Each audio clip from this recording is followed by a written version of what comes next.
August 15 Kushtagi ಪಟ್ಟಣದ ಶಾಸಕರ ಕಾರ್ಯಾಲಯದಲ್ಲಿ ವಿಧಾನಸಭೆ ವಿರೋಧ ಪಕ್ಷದ ಮುಖ್ಯ ಸಚೇತಕ ಹಾಗೂ ಶಾಸಕ ದೊಡ್ಡನಗೌಡ ಪಾಟೀಲ್ ಅವರು ಧ್ವಜಾರೋಹಣ ನೆರವೇರಿಸಿ ಮಾತನಾಡಿದರು. ತಾಲೂಕು ಪಂಚಾಯಿತಿ ಕಾರ್ಯನಿರ್ವಾಹಕ ಅಧಿಕಾರಿ ಅಮರೇಶ್, ಮುಖಂಡರಾದ ಸಂಗನಗೌಡ ಜೈನರ್, ಜಿಕೆ ಹಿರೇಮಠ್, ಕೆ ಮಹೇಶ್, ಶಶಿಧರ್ ಕವಲಿ, ಕಲ್ಲೇಶ್ ತಾಳದ್, ಮರಸಣ್ಣ ತಾಳದ್, ಪ್ರಭು ಶಂಕರಗೌಡ ಪಾಟೀಲ್, ಶೈಲಜಾ ಬಾಗಲಿ, ರಮೇಶ್ ಕೊಳ್ಳಿ, ಸುಖಮುನಿ ಗುರುವಿನ್ ಸೇರಿದಂತೆ ಬಿಜೆಪಿ ಪಕ್ಷದ ಮುಖಂಡರು, ಕಾರ್ಯಕರ್ತರು ಹಾಗೂ ತಾಲೂಕು ಪಂಚಾಯಿತಿ ಕಚೇರಿಯ ಸಿಬ್ಬಂದಿ ವರ್ಗದವರು ಉಪಸ್ಥಿತರಿದ್ದರು. ಕುಷ್ಟಗಿ ಪಟ್ಟಣದ ತಾಲೂಕಾ ಕ್ರೀಡಾಂಗಣದಲ್ಲಿ ತಹಶೀಲ್ದಾರ್ ಅಶೋಕ್ ಶಿಗ್ಗಾವಿ ಧ್ವಜಾರೋಹಣ ನೆರವೇರಿಸಿ ಮಾತನಾಡಿದರು. ಸ್ವಾತಂತ್ರ್ಯ ಸಂಭ್ರಮದಲ್ಲಿ ಹಲವು ಮಹನೀಯರ ತ್ಯಾಗ, ಬಲಿದಾನ, ಪ್ರಾಣ ತೆತ್ತ ಮಹನೀಯರನ್ನ ಸ್ಮರಿಸಬೇಕು. ಬ್ರಿಟಿಷರ ವಿರುದ್ಧ ಹೋರಾಡಿ ಭಾರತೀಯರಲ್ಲಿ ಐಕ್ಯತೆ ಮೂಡಿಸಿ ಸ್ವಾತಂತ್ರ್ಯ ತಂದುಕೊಟ್ಟ ಹಲವು ಮಹಾನ್ ನಾಯಕರನ್ನ ಸ್ಮರಿಸೋಣ. ಸ್ವಾತಂತ್ರ್ಯ ಪಡೆಯಲು ಎಷ್ಟು ಕಷ್ಟಪಟ್ಟೆವೋ ಅಷ್ಟೇ ಭಾರತ ರಕ್ಷಣೆ ಮಾಡಲು ಕಷ್ಟಪಡಬೇಕಿದೆ. ರಾಷ್ಟ್ರದ ರಕ್ಷಣೆಗಾಗಿ ನಾವು ಕಂಕಣ ಬದ್ಧರಾಗಿರೋಣ ಎಂದರು. ಶಾಸಕ ದೊಡ್ಡನಗೌಡ ಪಾಟೀಲ್ ಅಧ್ಯಕ್ಷತೆ ವಹಿಸಿ ಮಾತನಾಡಿ, ನಮ್ಮೆಲ್ಲರಿಗೆ ಹರ್ಷದಾಯಕವಾದ ದಿನ ಇದು.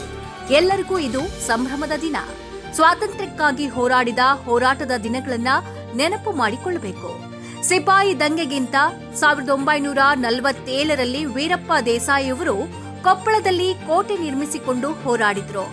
ಸ್ವಾತಂತ್ರ್ಯಕ್ಕಾಗಿ ಅನೇಕ ಜನ ಮಹನೀಯರ ತ್ಯಾಗ, ಬಲಿದಾನವನ್ನ ನಾವು ಸ್ಮರಿಸಬೇಕು.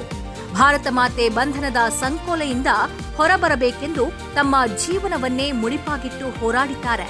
ನಮ್ಮ ಮುಂದಿನ ಪೀಳಿಗೆ ಸ್ವಾತಂತ್ರ್ಯವಾಗಿರಬೇಕು ಎನ್ನುವುದು ಅವರ ಆಸೆಯಾಗಿತ್ತು. ಹೆಮ್ಮೆಯಿಂದ ನಮ್ಮ ಬದುಕನ್ನ ನಾವು ಸುಂದರವಾಗಿ ಇಟ್ಟುಕೊಳ್ಳಬೇಕು. ನಮ್ಮ ನೆರೆಹೊರೆಯವರೊಂದಿಗೆ ಸಹಬಾಳ್ವೆಯಿಂದ ಇರಬೇಕು. ನಮ್ಮ ಮಕ್ಕಳಿಗೆ ನಮ್ಮ ನಾಯಕರ ತ್ಯಾಗ, ಬಲಿದಾನದ ಬಗ್ಗೆ ತಿಳಿಸಿಕೊಡಬೇಕು. ನಮ್ಮೆಲ್ಲರಲ್ಲಿ ರಾಷ್ಟ್ರಭಕ್ತಿ ಇರಲಿ ಎಂದರು. ವರದಿ Sharanappa Lainad, Hiremannapura, Chanakya express, news bureau, Kushtagi.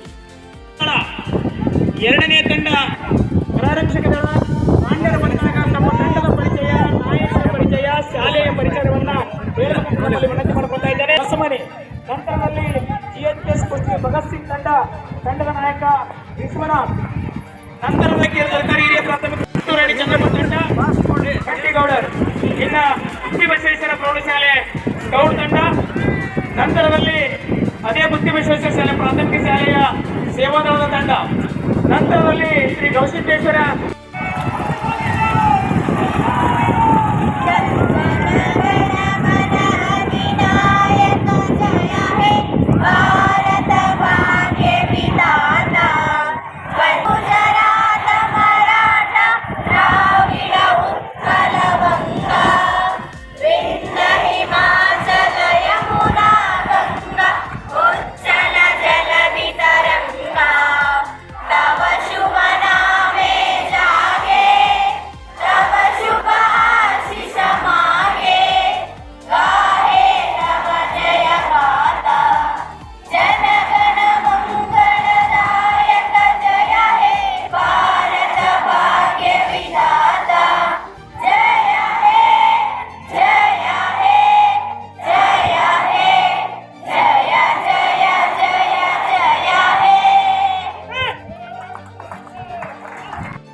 ತಮ್ಮ ಕೇಂದ್ರ ಸ್ಥಾನವನ್ನಾಗಿ ಮಾಡಿಕೊಳ್ಳುವ ಮೂಲಕ ಸ್ವತಂತ್ರೋತ್ಸವಕ್ಕೆ ಮುನ್ನಡೆ ಬರೀತಕ್ಕಂಥ ಚರಿತ್ರೆ ಅದು ನಮ್ಮ ಕೊಪ್ಪಳ ಜಿಲ್ಲೆಗಿದೆ ಅಂತಕ್ಕಂಥದ್ದು ನಾವೆಲ್ಲರೂ ಕೂಡ ಭಾಳ ಹೆಮ್ಮೆ ಪಡಬೇಕು.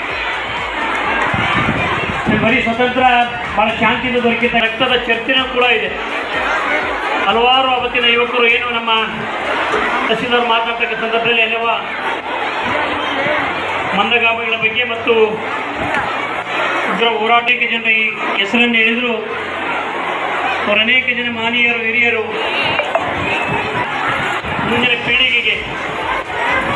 ನಮ್ಮ ಭಾರತ ಮಾತೆ ಸ್ವತಂತ್ರಳಾಗಬೇಕು, ಬಂಧನದ ಸಂಕೋಲೆಯಿಂದ ಹೊರಬರಬೇಕು,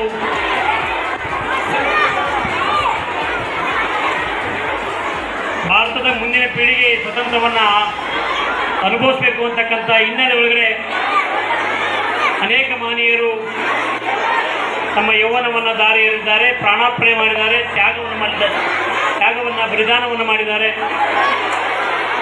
ಅಷ್ಟೇ ಅಲ್ಲ, ನಮ್ಮ ಸೆಪ್ಟೆಂಬರ್ 17 ಮತ್ತು ನಾವು ಕೊಟ್ಟಂತ ಮಾಹಿತಿ ಇಷ್ಟವಾಗಿದ್ದಲ್ಲಿ ಲೈಕ್ ಮಾಡಿ, ಶೇರ್ ಮಾಡಿ, ಕಮೆಂಟ್ ಮಾಡಿ ಹಾಗೂ ಮತ್ತಷ್ಟು ಮಾಹಿತಿಗಾಗಿ ಈಗಲೇ ಸಬ್ಸ್ಕ್ರೈಬ್ ಮಾಡಿಕೊಳ್ಳಿ ಚಾಣಕ್ಯ ಎಕ್ಸ್‌ಪ್ರೆಸ್ ಯೂಟ್ಯೂಬ್ ಚಾನಲ್.